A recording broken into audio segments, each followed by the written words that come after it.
Hi and welcome everybody to the Fertility podcast, where you will be empowered to learn how to thrive and conceive with endometriosis. If you want to understand more about your endometriosis, how it can affect your fertility, and how you can personally take action to optimize your health and life, then this is the place for you. I am your host, Lizzie Alexander, founder of the Fertility Specialist. As a doctor of marine ecology turned integrated nutrition health coach and holistic massage therapist, I bring a unique perspective to our discussions. Most importantly, I know what it's like to experience chronic fatigue and endo and struggle for years with primary and secondary infertility. I am now a super busy, thriving military wife, business owner and mother of an adorable little boy. Join me every Wednesday as I dive into topics that will support and guide you, from knowledge about endo and conceiving to nutrition, lifestyle and mindset, pain management to assisted fertility support, functional nutrition and testing, and much more. This podcast is designed to enhance your knowledge so you can explore the whys behind your endo and fertility struggles, whilst moving forwards towards thriving and conceiving. Please note that this is not meant to replace your current medical advice. Together, we will explore a holistic approach to healing that equips you with a toolbox full of diverse strategies to help you manage your endo and enhance your fertility journey. So sit back, relax, and enjoy listening.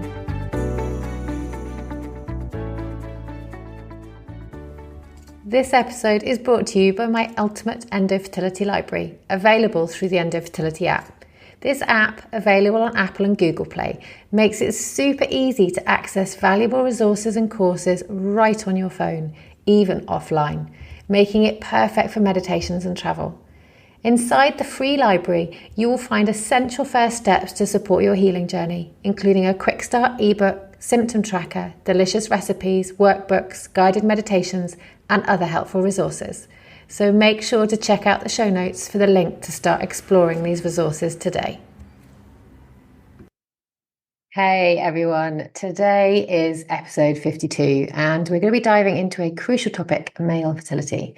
Now, it's essential to look at both sides of the equation when it comes to conception. After all, it does take two to create a family.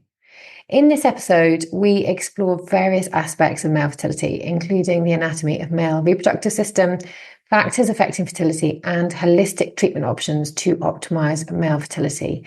And then also I go into a few advanced options that you can look into.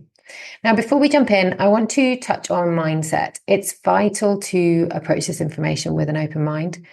Remember, you can't control everything in life. And if you tend to be a perfectionist, it might be really helpful to ease up a bit. The goal here is to empower you with science-backed knowledge. So if you can make meaningful changes to enhance your health, this will also help in enhancing your fertility. If you want to know more, make sure to listen to the end, as I have something I want to share related to this topic, where if you like to know research and you like to know the hard facts, you like to see this as well for yourself, you will get these. So without further ado, let's get started. Now, first, I want to start with understanding male reproductive anatomy. Let's start with the basics of male fertility and what's required for procreation. Now, the male reproductive system includes several key organs: the penis, the scrotum, testes, epididymis, vas deferens, and also the seminal vesicles. Now, each plays a specific role in sperm production and delivery. One of the critical points is that the testes hang outside the body. I don't need to tell you that, we all know that. But the reason is it's crucial that they are about 2.5 to 3 degrees Celsius cooler than the average body temperature, which is 37 degrees Celsius, in order to have optimal sperm health. So there is that reason. Now, next up is the epididymis, which is a coiled tube that connects to the testicles to the vas deferens. So basically, this is a coiled tube that connects the testicles to the vas deferens, which I'll explain in a minute. So the epididymis has 3 parts to it. It has a head where the sperm are stored until they mature. Then it has a body, the main part of it, where sperm mature. And then there's the tail, which is an area basically that connects to the vas deferens. Now, understanding these structures helps us identify where issues may arise in sperm production and transport. The vas deferens is quite long. It's about 30 to 45 centimeters long. And its job is to carry the sperm from the epididymis to the ejaculatory duct. And this can sometimes be blocked, which is why the sperm's not getting through.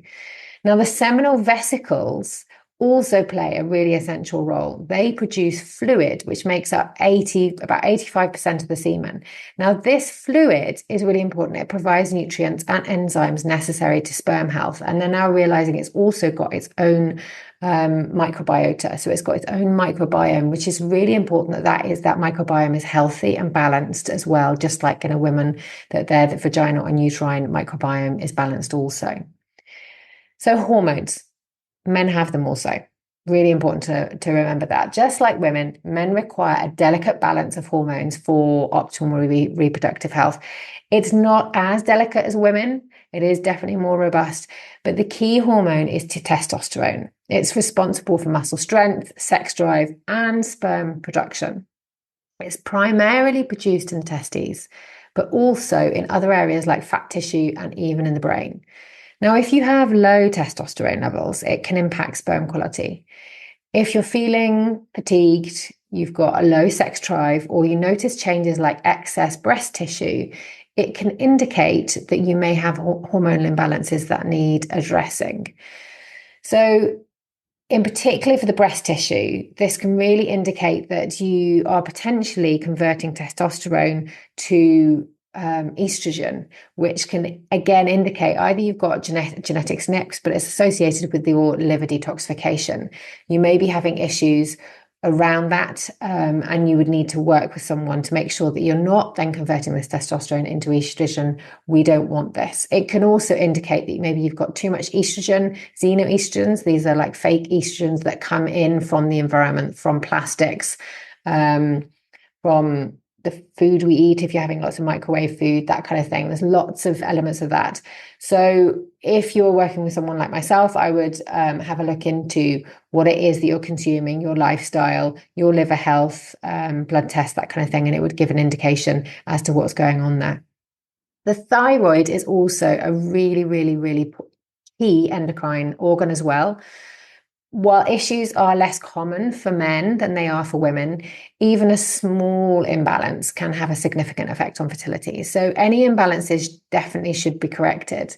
Now, if you know you've got an autoimmune disease, particularly with celiac disease, then definitely get a full thyroid panel done. Because if you've got one autoimmune disease, you're 3 times more likely to get another, and you may have a thyroid issue, particularly if you're suffering from fatigue and weight gain. Now, the other one is adrenal health. It's another really important factor. Many men today face adrenal fatigue due to stress from work and life challenges. So 9 out of 10 guys these days have issues with their adrenals due to high-pressure jobs, holding down together. It could be that you may have more than one job. And then if you add in the difficulties of conceiving, and you add in the emotional drain around this, potentially you might not be communicating as a couple, which can often happen during this time. Not wanting to sound like I'm blanketing all men, but quite a lot struggle with this communication, don't know what to say, see that your wife is going through an awful lot, don't want to overburden, and therefore that communication can add an awful lot of stress. And men have a lot of emotion around this and often feel like they have to hold it in and be the strong one. And therefore it is really important to communicate as a couple, but it can play havoc on your adrenals. And when this happens, it has like a knock-on effect with the reproductive system. So if you've got low testosterone, you can still produce sperm. It just may not be as effective, and the quality of the sperm may be reduced. So, i.e., like what's inside in terms of the DNA, but also kind of like the sperm motility may be affected. So this is where you've got a compromise situation. So, if your sperm quality is not as good, and then your wife, partner has endometriosis or any other immune issues around that as well, it's really, really important to try and improve your health and your sperm quality parameters, because it's going to mean that you're going to improve your chances of fertility together as a couple. And I would say this also applies even if you're going for IVF. I think there is this assumption that if you go for IVF, that it's kind of like that golden ticket. It'll sort everything out. It's a method to try and conceive. Just because you're doing IVF doesn't mean, sadly, that it's going to work. And so putting in as much as you can, especially if you're privately financing yourself, I would be personally trying to make sure that you as a couple are both putting in that energy to improving your chances by improving your health. And if you want to look at it, it's not just improving your fertility, it's also improving your future health for yourself, your child, and your future self in the future. Now, let's talk about factors affecting male fertility. So why do men face fertility challenges? And we'll come on to that in a minute, but research shows that male factors actually contribute to 30% of infertility cases, whilst 30% from female factors, and then the kind of final 30-ish% from combined male and female factors.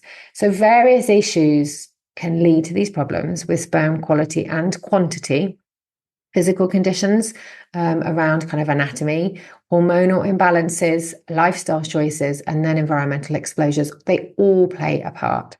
Now, if you suspect any symptoms or conditions affecting your fertility, I really do recommend you keep track of them. Keep track of how you're feeling, keep track of maybe how much you're exercising, what you're kind of eating, any symptoms that you notice, so that you can then take them to your doctor, your healthcare provider, your fertility clinic, whoever it is that you're dealing with, that can help towards what potential next steps that you take. Now, here are some common areas in terms of what could be going on. So it could be that you have a physical condition that is not being looked at, and fertility clinics they can decide whether to look into this in more detail depending on what's going on with your sperm test. So when you have a sperm test, there are a variety of parameters that are measured, and they will have a look. So sperm mobility, sperm quantity, they will have a look at those parameters, and it can have an indication whether there's an issue. I mean, if you're not producing any sperm at all, there could be a blockage.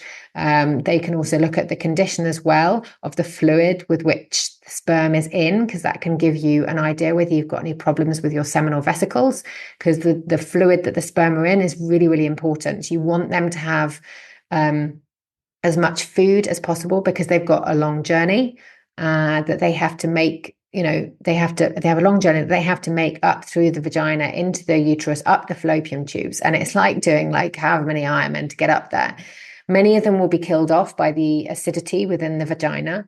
And that's why it's really important that the semen with which the sperm is in is of a good quality, that it has the nutrients in it. So these are all the kind of things that they can look at when they do the sperm test. And also they'll have a look to see if there are any infections. So that's why it's important in terms of the microbiome to make sure you haven't got any infections, because infections can also affect sperm health. So in terms of hormonal imbalances, this is the second thing that can go wrong. If you've got low testosterone or thyroid issues or adrenal issues, this can hinder sperm production or affect the sperm quality.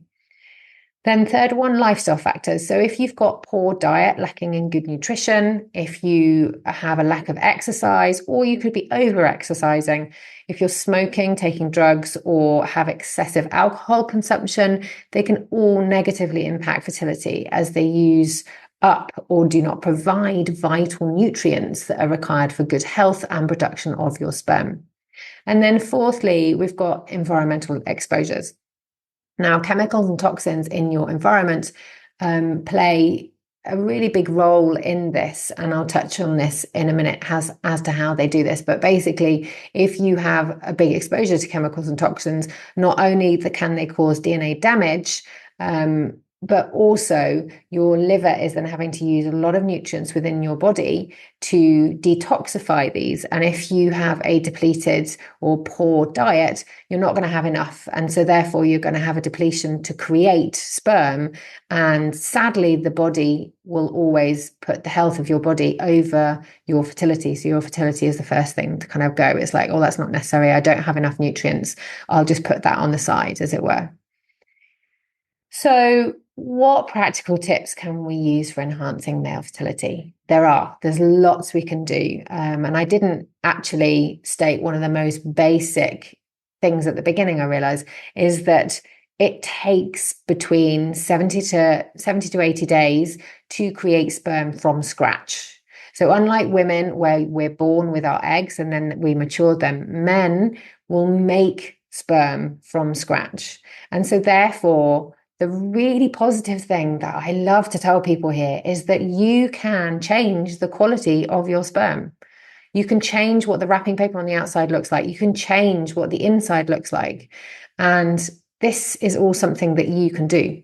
And that is phenomenal, because in the space of literally 2 or 3 months, you can change what your sperm test comes out as. And I'll tell you a little story about this in a minute.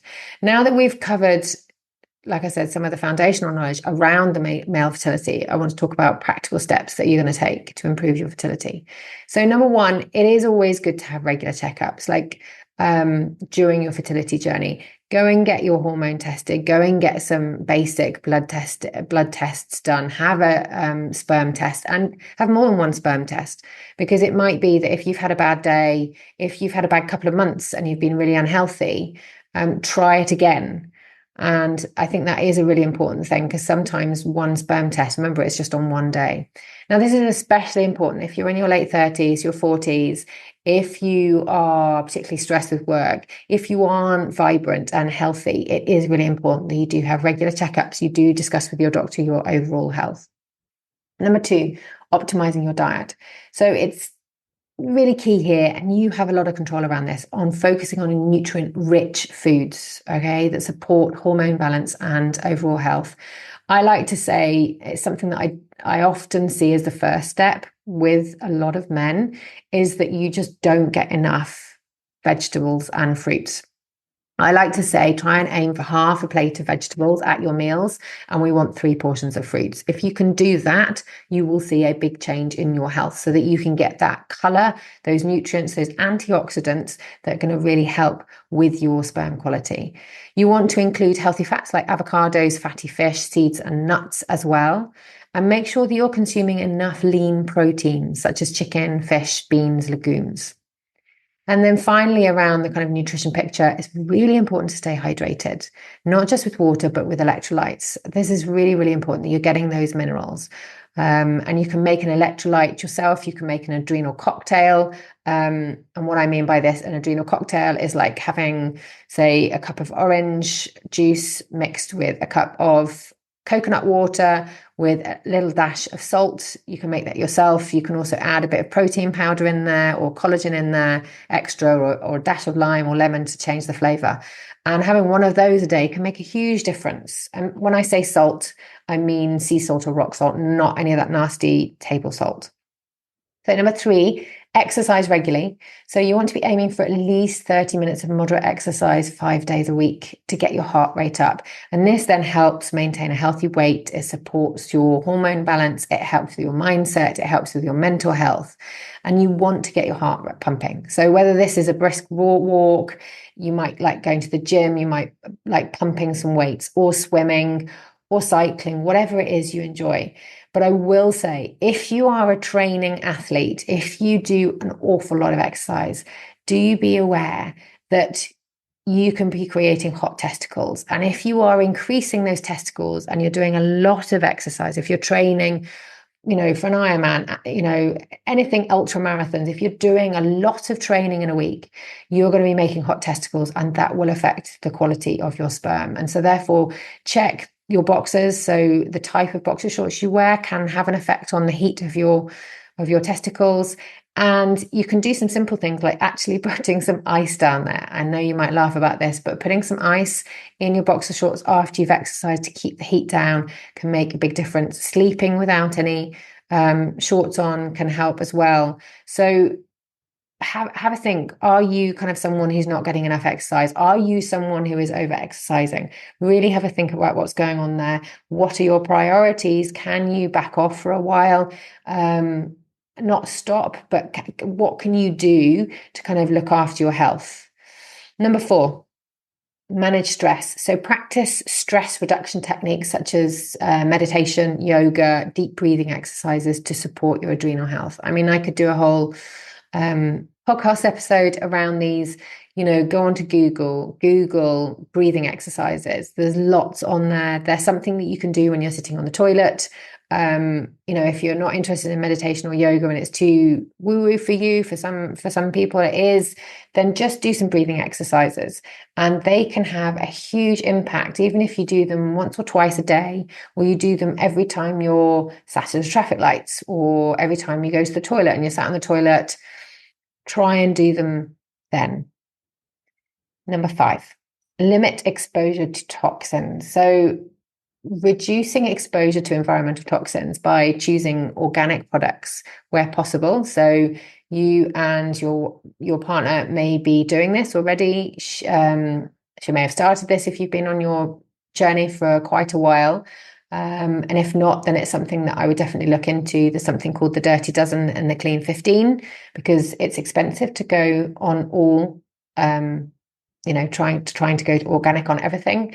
And this is where I would say choose maybe what meat you're eating wisely. Choose, good quality meat, and eat meat slightly less often. Try and go for 1 or 2 meals a week that are vegetarian. Avoiding plastics is key here in terms of toxins because they leach harmful chemicals. And I would say my best tip around this is do not ever microwave plastics. Just do not do it. When you microwave the plastics, have you ever microwaved anything with tomato in it? And then afterwards, your plastic is red. It's stained red. That's because the microwave heats up the plastic. The tomato goes into the plastic goes into the tomato. And that red dye from the tomato stays in the plastic as it cools down. And that's going into you. And when it goes into you, you'll end up with xenoestrogens. It can increase the amount of estrogen in your body. This is not going to help with your hormonal imbalance. It's not going to help with a variety of other things. So number 6, avoid smoking and limit alcohol. So smoking, drugs, and excessive alcohol consumption can seriously negatively affect sperm quality. I'm really sorry to say it. There's nothing I can say around that. Do note that the word excessive for alcohol, so a bit of alcohol is fine.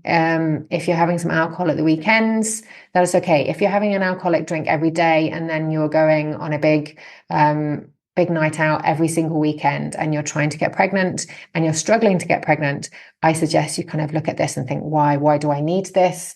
Do I really need to do this now? Is there anything I can do to cut back on this so that I can improve my sperm quality? 1 to 2 cups of coffee has been shown in the research that actually that's fine, because I know there's this confusion. Stop your coffee. Yes, if you can stop coffee, then great, but a couple of cups of coffee a day has been shown to be fine. But if you're 10 cups of coffee a day, you need to look at that. That is affecting sperm quality. Smoking, it is. I can't get away from this. It is really damaging. All the scientific evidence states that smoking affects sperm quality. So I would, again, if you're a smoker, then really look at your options around this. Is there something you can do? Particularly, if you're going into IVF, you're going into a very big stage that's going to affect it. I would be questioning, can you do something to prepare yourself for this? So the 7th thing, consider supplements. If you have been struggling to conceive as a couple, I would, again, seriously consider some supplements that would support your health and fertility. So if you're taking nothing, then a few basic ones, such as a really good quality multivitamin, and then an omega-3, and then a probiotic. These 3 things together are going to make a big difference. If you make those other changes in terms of bringing in a few veg here and there, tidying up, all of this is going to contribute really well to improving your sperm health. So finally, I want to cover a few advanced interventions on male fertility. So you and your husband, your partner, may have been doing all of the above, depends on who's listening, especially if you've been on this journey for a while. So in addition to lifestyle changes and practical tips, there are advanced interventions that can further enhance male fertility. Some of them you may know, some of them you may not. So hormonal therapy, if hormonal imbalances are identified, and this is where I'd say doing some blood testing is really important. Often when you go to a fertility clinic, they literally just look at your sperm, but actually requesting to do some of the basic hormones like testosterone is a really important one. Looking at your blood sugar, looking at your adrenal health is actually really important, because then if there's a problem, you can do hormone replacement therapy. This is more common kind of around a thyroid. So if you've got any thyroid issues, and this has to be obviously done with your doctor. So this is not something that you're going to do by yourself. Then we've got sperm retrieval techniques. So it might be, again, so if you've gone to a fertility clinic, that they found any blockages or issues preventing sperm from physically being ejaculated because, for example, you've got a congenital absence of the vas deferens,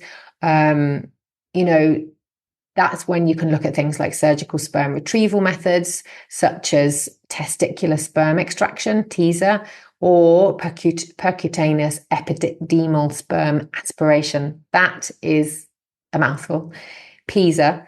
These can be used. So these are quite advanced techniques that can be used as part of then IVF. So then they would extract the sperm. They would then use them, you would then use IVF.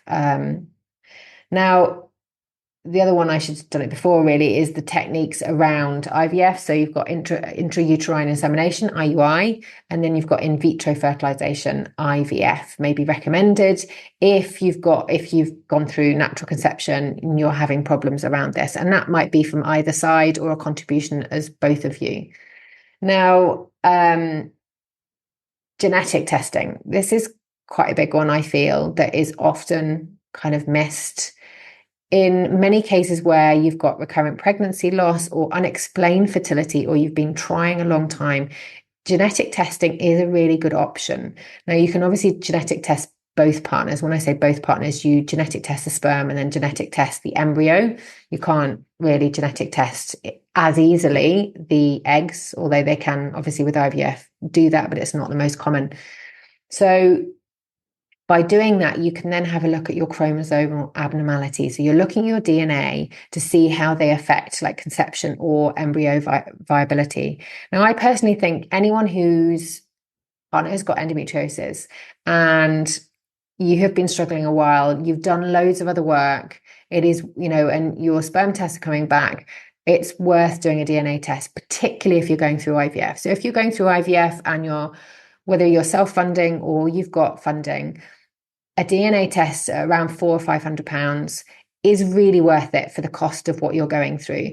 Because if it comes back that actually you've got some chromosomal abnormalities, you can do something about that. But if you're not told that and you go through this whole round after round of IVF, and which costs it costs money, it costs emotions, it costs so much in your relationship. And it could have come down to doing a DNA test, spending 2 to 3 months, doing a sperm protocol. That's a huge saving, in my opinion. Generic sperm tests pick up on the wrapping paper, as it were, but they don't look at the inside. And that's where a DNA genetic test will do. So if, like I said, if there are chromosomal abnormalities, there is a lot of work that you can do with that. And I've seen that with clients where they've had, whether it's if they've had an illness and they've done a sperm test, they've done a protocol, having done a DNA chromosomal test, they've done a protocol for 2 to 3 months, and then their sperm quality has come back through the roof in comparison, quadrupled. And so I think it is really, really important to look at that. And then we've got antioxidant therapy. So some studies suggest that antioxidants may improve sperm quality by reducing the oxidative stress in the body. And actually you can even measure, so you can have a blood test measuring your oxidative stress. Some advanced IVF clinics will measure your oxidative stress. It's a simple blood test. And then supplements like CoQ10, L-carnitine can be really beneficial. And there's other ones as well. And these can be discussed with your healthcare provider or your nutritional therapist or doctor first. Now, lifestyle modification programs, that's another one. So some fertility clinics offer like comprehensive programs which combine nutrition, fitness plans, stress management techniques, and then a kind of like medical oversight testing, that kind of thing, that's specifically tailored to men. to improve the fertility outcomes. Now, this is something that I also do. I look at a health history, your blood tests, and I'll advise on what blood tests to do, sperm tests, a DNA test, to then understand what you need to do to provide a protocol. And this can significantly then improve sperm health in a 2 to 3 month period. And I've seen this, I've had clients who've done that, and it's made a big difference. They might have been going for IVF, they had poor quality embryos, and then they've done a sperm health protocol, and combined with women, the embryo quality has then come back greatly improved. So it's definitely something to consider. So as I wrap this episode up, I wanted to reiterate that understanding male fertility is crucial for couples trying to conceive. By understanding how male reproductive anatomy works and associated conditions, hormonal balance, common lifestyle factors affecting fertility, it can really help us understand what practical tips you can do to help improve and enhance your chances of conception. So thank you for joining me today. If you're interested in learning more about this topic or exploring personalized strategies tailored just for you, I would really consider signing up for my upcoming workshop on male fertility. So I do, as part of my signature program, helping women in improving and optimizing their endometriosis and their fertility. I run like a bonus workshop on male fertility, and I thought, actually, I'm going to do this as a standalone. So I'm going to open this up for people who are not on that. And if you would like to come along, like to see the latest research, you want to know more, you want to see it pictorially as well, I've got slides as well and handouts. I will be diving deeper into these concepts and empower you on your journey towards parenthood. So I've got a link in the show notes and you can sign up to that. Have a great week. And I shall see you next week, where I have got a great interview with a past client of mine who had stage 4 silent endometriosis, and she has gone on to have 2 children after years of IVF failure and miscarriage. And it's a really beautiful conversation with someone that I've worked with over a number of years. So have a great week, and I'll catch you soon. Bye. Thank you so much for listening. I hope you enjoyed this episode and found some useful tips and actions you can take away and put into practice. If you loved listening, be sure to subscribe so you'd never miss an episode. It would be amazing if you could take a minute to leave an Apple or Spotify review. Your feedback helps us reach more women who might benefit and keeps the podcast going strong, and it only takes a second. If you know someone who would love to listen to this episode, please share it with them. So this season, I'm introducing the podcast goodie bag, where you will get access to a range of fantastic freebies contributed from our guests. To do this, you just have to sign up to the EndoFertility mailing list, which is where you'll be the first to hear my inner thoughts, tried experiences, and the latest products and service launches. The link to the podcast goodie bag sign-up page is in the show notes below. Enjoy the rest of your day, and I'll see you next week for another episode.